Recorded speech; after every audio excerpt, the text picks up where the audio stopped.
Peace and Black Power family. My name is Auree Edmundson, and I'm currently serving as a Black Community Programs Developer Intern for the African Black Coalition. Today, I am here with you all to discuss a very much needed topic, and that is the topic of reparations. So before we get into it, I invite you all to grab a pen, a pencil, a piece of paper, or anything to take some notes with. And let's jump right into today's education. So I'm going to go ahead and share my screen with you all. We're going to go through a brief presentation on what exactly reparations is, why we're still calling for reparations, and different things of that nature.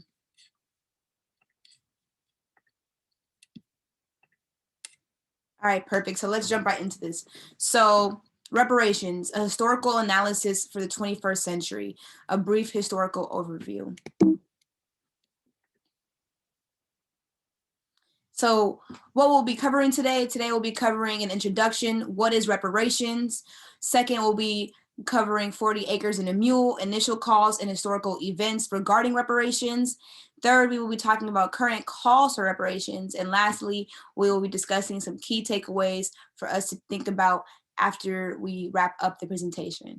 So let's jump right into this introduction. All right, so reparations, an introduction, right?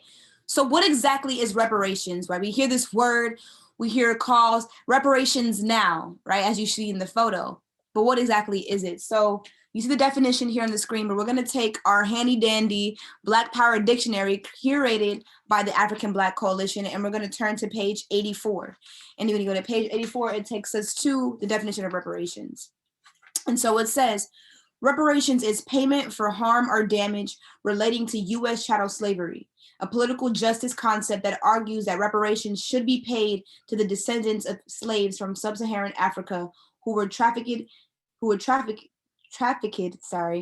to and enslaved in the Americas as a consequence of the Atlantic slave trade, right? So reparations is this call, more like this demand, right, for the payment of the harms, the ills, and the wrongdoings of white people to our people through chattel slavery and things of that nature. And this was during an introducing the time of U.S. chattel slavery. However, it does not negate the slavery that has happened to African people throughout the diaspora, right? And so with that being said, we're also going to go into 9 aspects of reparations as presented by the Reparations United Front, which was founded in 2002. And I have the paper right here that kind of breaks down what their call for reparations is, right? So what is reparations? Reparations is our quest for redemption of our dignity and positive self-worth, our quest for an apology to our ancestors, and atonement and a compensation for hundreds of years of enslavement and murder, our quest to heal this country of its racist past and present discrimination suffered by people of African descent. There is overwhelming evidence of the reparations debt, personal testimonies, books, pictures, property records, and deeds, financial profits, and historical documents that persist to the present. People of African descent are still facing post-slavery discrimination 4 centuries later. It is a national/international struggle that is connected with the global reparation struggle. The vestiges of colonialism and capitalism affect us even still today. It is an internal struggle for us to be redeemed and to assist us with our future betterment. It is an apology and atonement for long-term abuse, rape, lynchings, castrations, murder, and exploitation of Black people and African people. It is also a demand for the release of all Black and African political prisoners. And lastly, it is logical.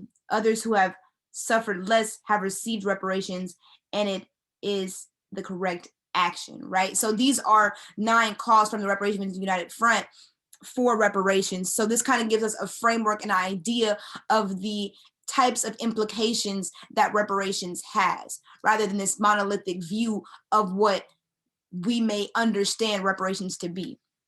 So we're going to continue to move forward. All right, reparations, 40 acres and a mule with a question mark, right? And the reason why there's a question mark here is because so often we may hear this phrase of 40 acres and a mule, but we don't really understand where this came from or why exactly it's still being reiterated within conversations around reparations today. So we're going to take a look into this book. I have brought a few book recommendations for you all today on reparations. The first book is Reparations for Slavery in the Slave Trade, a Transnational and Contemporary History by Ana Lucio Araújo. And we're going to take a look on page 42 of this book. All right. And I'm going to read this passage to you guys that helps us really to understand this view of the diaspora in terms of reparations, right? So, examining the mechanisms of the Atlantic slave trade and slavery in Europe, Africa, and the Americas is a necessary step to understanding the various dimensions of the abolitionist debates that consider the needs of reparations during the era of emancipation. Both in the North Atlantic or in the South Atlantic systems, slavery and the slave trade generated significant financial profits that greatly benefited merchants, planters, and other elite groups in Europe and in the Americas. The Atlantic slave trade also brought economic gains and political power to West Central African and West African rulers who, by waging wars, obtained captives to be sold in the Atlantic slave trade in exchange for luxury goods and weapons. This cycle of violence and war eventually opened the path for a sustained European presence in the regions that, towards the end of the 19th century, facilitated the establishment of colonial rule in the continent, reason why public demands of reparations for slavery have been always, to some extent, associated with the discussion of the struggle for the decolonization of Africa. Right, so this may sound like a lot, but essentially reparations is tied to the call of the decolonization of Africa, because reparations is not only focusing on the chattel slavery that we see was unique within the United States, but also the other forms of slavery that happened to descendants of Africa that may have been in Brazil or that may have been in other parts of the world during the time of the transatlantic slave trade, right? So this helps us to understand this call on a broader scale. Secondly, we have this point, right, that while it is important to acknowledge the initial cost for reparations dating back to 1865 in Savannah, Georgia, with the promise of 40 acres and a mule from General William T. Sherman's Special Field Order 15. And this Special Field Order 15 is where we initially heard this call for 40 acres and a mule, because Black people at the time, and during this meeting with General William T. Sherman, he met with a group of Black ministers who were pushing for African people and Black people in the area to have a plot of land, because this idea of land is also tied to the idea of liberation and freedom for our people. It's not just about rising up from the racial violence that's happening, but being able to thrive and have ownership of something after we have risen from these acts of violence that we are facing as a people, right? So this is where this idea of 40 acres and a mule originated from, this Special Field Order 15. So this helps us to really understand, when we hear this term, where does it come from? It comes from this. And the mule part, right? At the time, there were not a lot of cars. I believe actually that cars were not even being made yet. So the mode of transportation was by mule. And so mules were being also used as a payment, right, to enslaved Africans who were also asking for land, right? This form of reparations for the degradation that they had been facing by the hands of white people at this time. So moving on, right, we have to discuss major events that really put into perspective how long we have been calling for reparations. And so one major historical event we can focus on is the event of Tulsa, Oklahoma, and the bombings and the calls for reparations. So some of us may know of the bombings that happened in Tulsa, Oklahoma, which was primarily a black town. And it was thriving with Black businesses, hospitals, grocery stores, and things of that nature. And it was a hub, right, of our people that was also thriving economically because of this boom in business. However, because of that, it was highly threatened by the U.S. imperial system. And with that came these bombings that happened in Tulsa, Oklahoma. So we have looked at this book. We're going to take a look at this book right here that goes a little bit deeper into that. And this one is called, oops, I accidentally dropped it. But this one is called Long Overdue, The Politics of Racial Reparations. And we're going to take a look right now on page 83. And this is by Charles P. Henry. And in this section, he writes, Greenwood's residents naturally suspected a plot to displace them. Some began rebuilding in defiance of the ordinance, while others went to court for a restraining order against it. Finally, in late September, they won a permanent injunction against the ordinance as a violation of property rights. Black and white Tulsans filed claims against the city, totaling approximately $5 million, but only one claim for $2,000 was paid to the white owner of a hardware store looted at the beginning of the riot. The country and city did, however, spend $100,000 on relief efforts. By June 1923, more than 100 legal suits had been filed, but only 2 went to trial. One case did not reach the jury, but the case of William Redfern, a Native American who lost a theater in a hotel in Greenwood, did go all the way to the Oklahoma Supreme Court, right? So we take this example of this win, and I put this win of reparations in quotation marks, because while the government is paying back funds for the damage that they done to the businesses in Tulsa, Oklahoma at the time, we can blatantly see that these payments were first and foremost made to other races, right? Other nationalities, Native Americans and white people.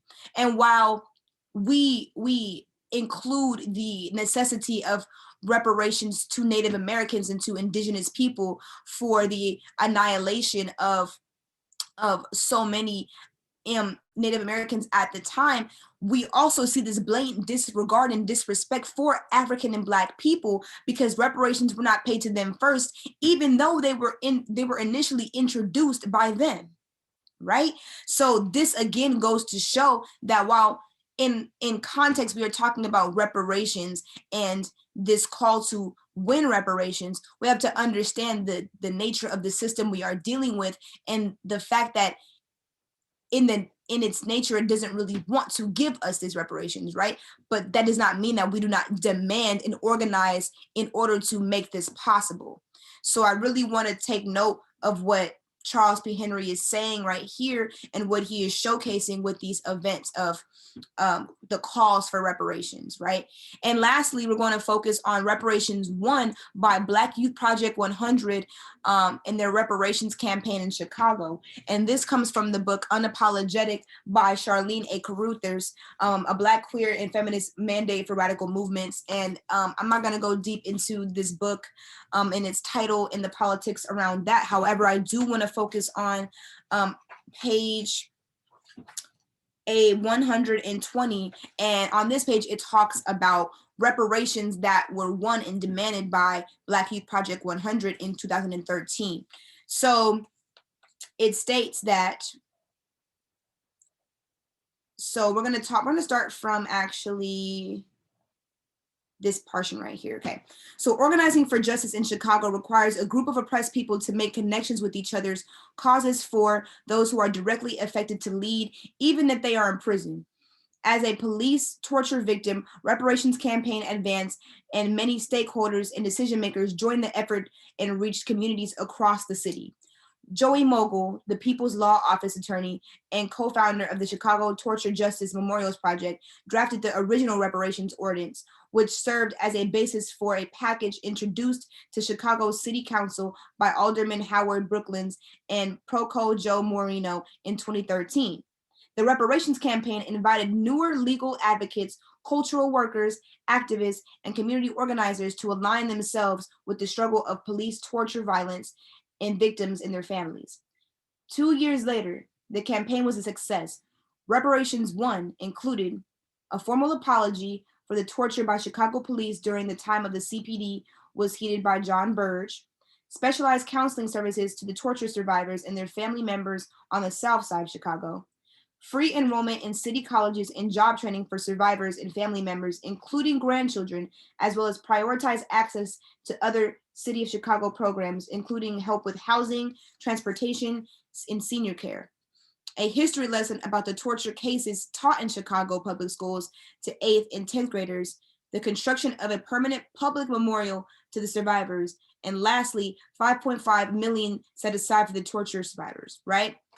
So this example shows that with organizing efforts and the goal to really win a specific amount of demands and calls for reparations, helps us to realize that these things have happened, these things were called for, and while it is not a end all be all to reparations, right? Because this happened in 2013 and we are still talking about and looking for reparations today, we have to address the things that were already won and understand what exactly that looks like so we can understand moving forward what types of reparations need to be recommended to us as African and Black people collectively. So I'm going to move forward. And now we're going to talk about current calls for reparations, right? So we're going to disregard the first slide, and I apologize for that. It's a typo. It was a template there. But focusing on the 2 bullet points below, right? We have HR 40, Commission to Study and Develop Reparation Proposals for African Americans Act, introduced on January 4th, 2021. And the proposal in Evanston, a lakefront suburb of Chicago, was pioneering a blueprint to begin distributing 10 million in reparations to Black residents in the city in the form of housing grants. So these 2 examples are what we see now happening with current calls for reparations. And as ABC, we are currently also in, we are in connection and we are in pursuit of calling for reparations as well and in support of that. And with this HR 40 commission that was introduced last year, we see it coming on the rise again, right? This idea of reparations being reintroduced in some sort of way to make sure that it is on the agenda for African and Black people on a national scale. However, even if it's introduced in office, it is still the job of Black and African people nationally and internationally to organize upon themselves and cadres to make sure that they are continuously applying pressure on things like the HR 40 commission study, as well as the proposal in Evanston that began to allocate reparations in the forms of housing payments and things of that nature within Chicago. So this leads us to really understand if things are going to be put in place on behalf of Black and African people, then we should be the ones that are making sure we are in those conversations. If we are, as the collective community, are not a part of a conversation for reparations, it's almost as if we never had a say so about what we should do for reparations, right? Or how we should be receiving reparations. So these things should be in the forefront of all of our minds whenever we are discussing reparations. What exactly, as an African and Black person, do you believe, right, is necessary for us to collectively receive reparations? And what does that look like? And we will talk more about that right now. So we have some key takeaways, right? And these are key takeaways for you to really think about in regards to everything that we covered today. So we covered a lot. We covered the introduction to reparations, right? A brief historical overview of what that was. We have some examples from our books that we showed today. And I want you to think about, when you think of the word reparations, right? What exactly do you think about? With this new information, some of it may be new, some of it may not be new, but what does this make you think about? Really meditate on exactly what reparations is for you. And secondly, we want to think about, what does reparations look like to you? So whether it is in the form of direct payments, or whether it's in the form of housing payments, or whether it is student loan debt, right? Making sure that we deduce the collective debt of African people through student loans and things of that nature. There is a way about which we allocate these things, and we must take time to think about them as people. And lastly, how does the information we covered today be conducive towards the fight for reparations moving forward?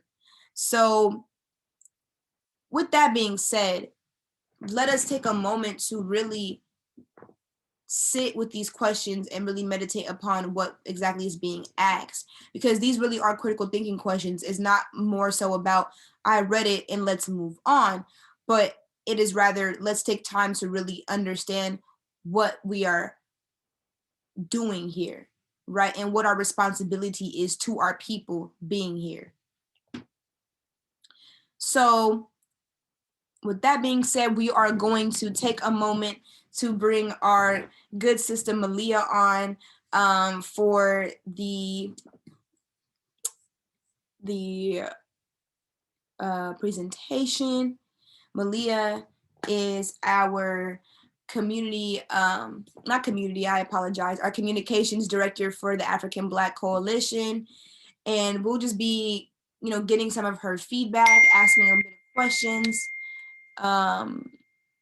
And yes, indeed. So just give us a moment. I'm going to share my screen really quick again, just to go back.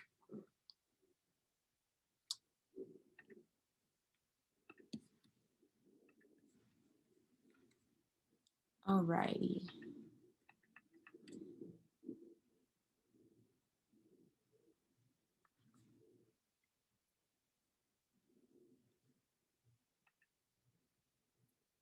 Okay, we're just going to take a moment to wait for Malia to come on.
All righty, everybody. So I'm going to let Malia in the chat, in the room, and we're going to get her feedback.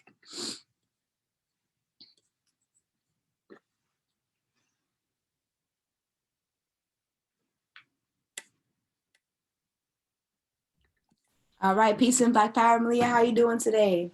I am great. I had to make sure my background wasn't looking too crazy. I got the flowers in the back or something. Just a little.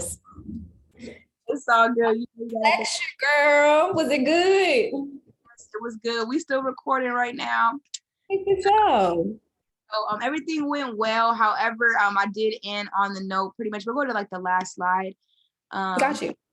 I just pretty much want to get your thoughts on some of these questions, and really just hear what what you have to think about these. So first for you, right, we're talking about reparations today, as you know, and when we talk about reparations, we also have to think in context of ourselves, right? Meaning that Black people, sometimes we talk about things relating to us, but do not put ourselves in the conversation as if we are not African or Black people, a part of the community. So with that being said, I want to know first, when you think of the word reparations, what do you think about? Like, what comes to your mind? And let's start with that. Got you. Okay. I think in order for me to say what I think of the word reparations, I kind of have to say how I would define reparations, right? And then I'll move into your question. For me, I would define reparations as social and financial restitution, right? A commitment to compensating individuals from the African diaspora who have experienced the direct and indirect acts of enslavement and slave trading. A little bit of history, right? Which you already kind of did, but I'll go ahead and say the act of enslavement and the slave trade perpetuated things like internal conflicts within the continent of Africa, instigated political instability, escalated social and ethnic fragmentation. So all of these factors really obstruct the creation of institutions that could really build and sustain economic development. And it just weakened the African and Black communities that were already building or were already there. To be very honest with you, we've always had them. So although reparations can't take back what colonialist and imperialist countries did to the Black community, they can serve as an act of like remedying the damage and harm done. They acknowledge that there was a deliberate choice to enslave Black people, and it offers some form of recompense for the destructive acts that can be used to rebuild and support Black institutions and the Black community. So getting into your question, right? What do I think of when I think of the word reparations?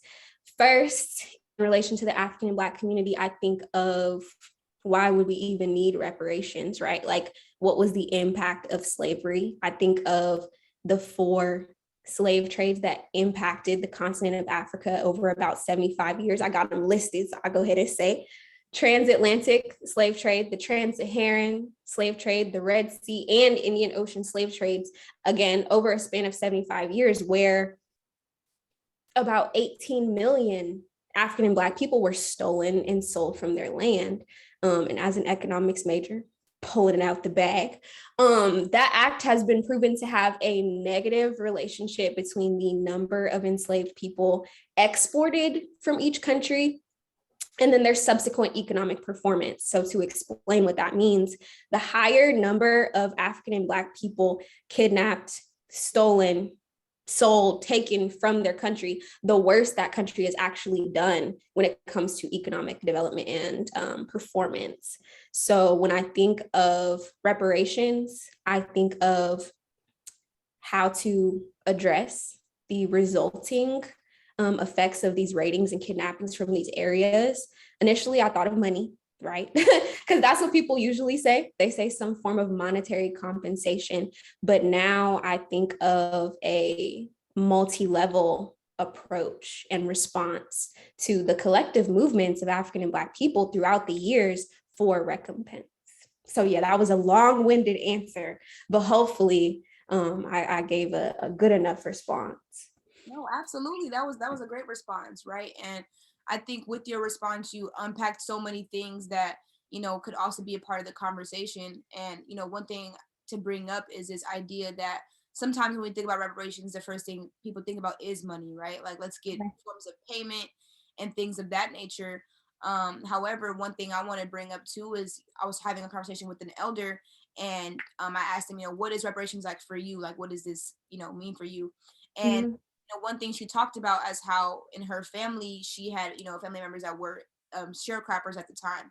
And for them, their biggest thing was the land. And this kind of goes back into this concept of 40 acres and a mule, which we went over today in the lecture, right? Is that it's not just about this sense of monetary gain, because with that monetary money that you get, you can do anything with that, right? Exactly. At the end of the day, there's still a collective responsibility that is needed with this call for reparations, right? Because it took collective organizing to even get to this point. So exactly. I really appreciate you bringing that up into the conversation. And, we need these answers, right? We need these things because it helps us to understand where are people's mindsets at with this conversation as well. So I appreciate you for sharing that.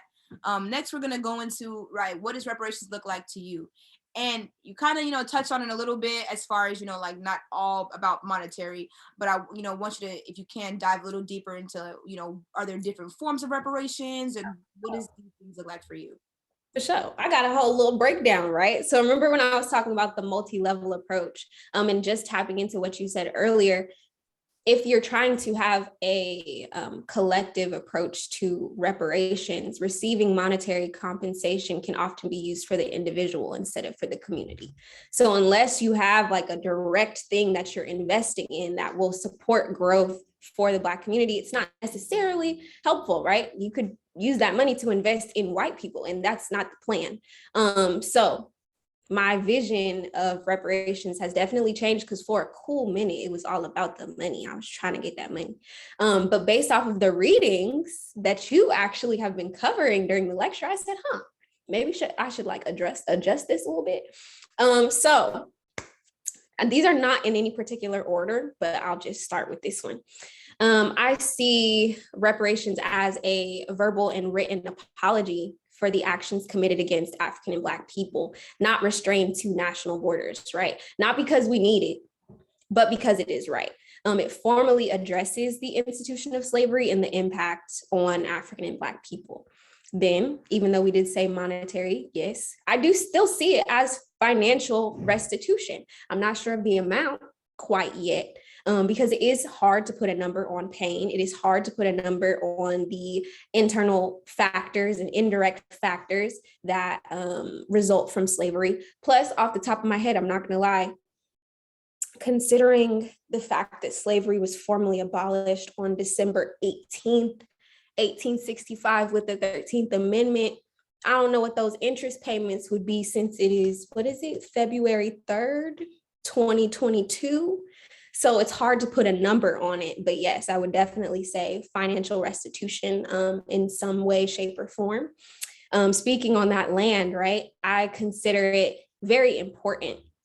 Land is very important within the Black community. Land ownership for African and Black people is extremely important. So go ahead, run me my 40 acres and a mule as promised. We never received anything for our unpaid labor, so land restitution can definitely be seen as land redistribution for Black people, for them to do what they see fit, right? They may choose to sell it, they may choose to grow food on it, but let us decide what we will do with the land.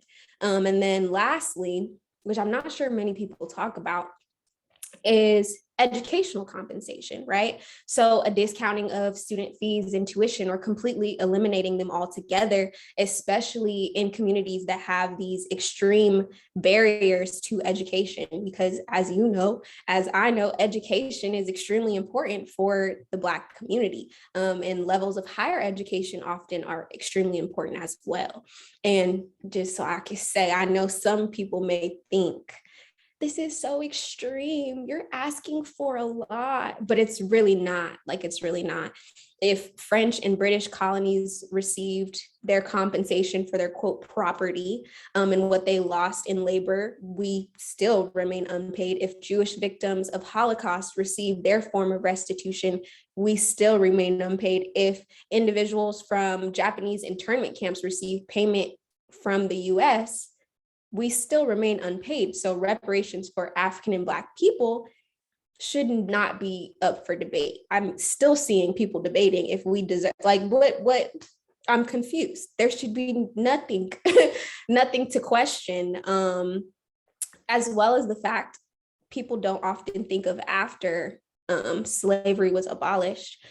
Freed Black people still had difficulty getting jobs afterwards, because there was still this stigma of being Black and newly freed. So again, those issues, as well as the indirect factors from slavery and barriers to access for Black people, makes it not an ask. It makes it something that we require in the 21st century, because it's what we're owed.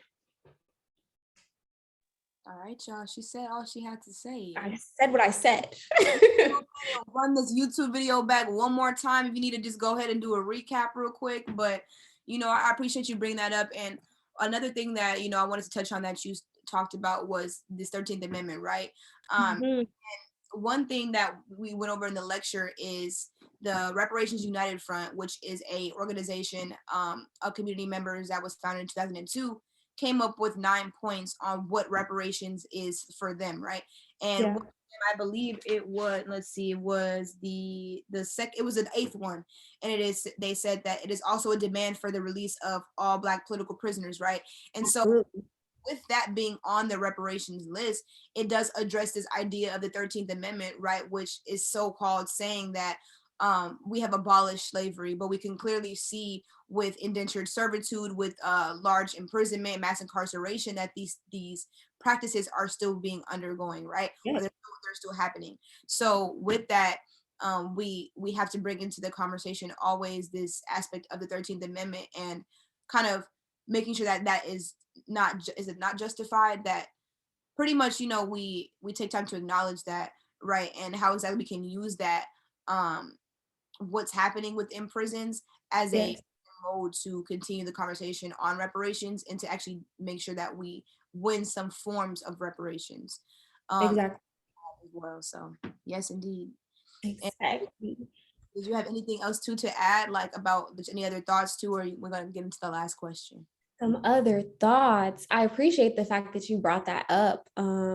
Being a part of ABC has taught me that I don't know everything. I really truly don't know everything. So being around people who are genuinely educated and focused on the material conditions of African and Black people teaches me every day. Slavery never really went away. They just changed the name and institutionalized it again. So especially when you brought that up, I'm just thinking like, dang, why didn't I include that as a note? Because that's for sure a problem. So yeah, I appreciate you bringing that up as well. That's my only thoughts. Okay, no problem, no worry. That's why we're here, to have these collective conversations so we can say, oh, yeah, think about that, right? Initially, when I was thinking about reparations, I didn't even think about student debt. And so I talked about it to an elder, and she said, we need to eliminate all the student debt in my family, because if we didn't have any debt, I wouldn't have to worry about anything, right? And so that's completely part of the conversation, and why we have to all make sure that we are thinking about them for ourselves. And so lastly, the last question is, I know you just kind of came in too, so don't worry, but I will bring something in to help you answer the question. So For sure. it says, how does the information we covered today be conducive towards the fight for reparations moving forward? So we can kind of think about, in regards to ABC, right? ABC is putting together this reparations series for the month of February to address reparations. So even with that in mind, you being a part of ABC, how has your, involvement with this kind of helped you with your framework around reparations, or how to go about reparations based on the knowledge you've gained from ABC? Got you. So I know that we spoke about this earlier about why education is so important for the Black community, right? You can't know where you're going until you know where you've been. So specifically, when I was reading the readings that you covered during this lecture, I was just like, dang, that's all I kept saying. Because again, I was learning more about the time period, what was going on. I was learning more about what imperialism and colonialism can actually do. And then it made me start thinking about how imperialism and colonialism still act today, right? So that was definitely helpful for my framework. In regards to working with ABC, Alicia, my girl, she continuously sends me like different posts, right? So she sent me a post about Mali, she sent me a post about Haiti, and I'm like, dang, okay, we were just talking about reparations, we were just talking about how imperialist governments put certain individuals over Black people without any say, right? And now I get to see what that actually looks like right now, today.